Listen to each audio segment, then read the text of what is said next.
कि राजा का बेटा राजा नहीं बनेगा, चाहे वो किसी का बेटा बेटी हो, उसको जनता की अदालत में जाना पड़ेगा।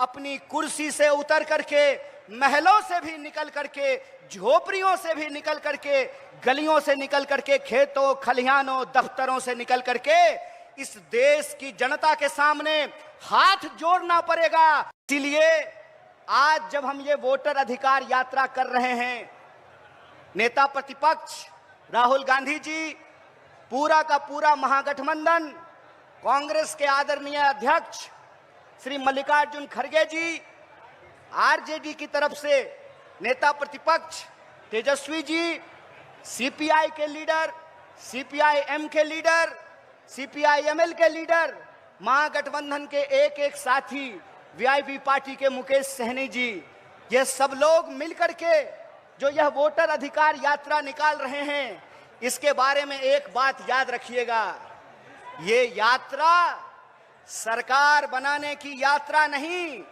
ये यात्रा मताधिकार को बचाने की यात्रा है। इस बात को याद रखिएगा। बताइए, लोकतंत्र का आधार क्या होता है?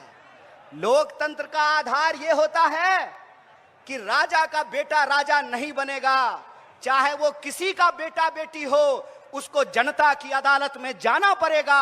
अपनी कुर्सी से उतर करके, महलों से भी निकल करके, झोपड़ियों से भी निकल करके, गलियों से निकल करके, खेतों खलिहानों दफ्तरों से निकल करके इस देश की जनता के सामने हाथ जोड़ना पड़ेगा, उनसे वोट मांगना पड़ेगा। इसीलिए ये राजा का राज नहीं है, ये वोट का अधिकार है, ये वोट का राज है, ये उस वोट के अधिकार को बचाने की लड़ाई है।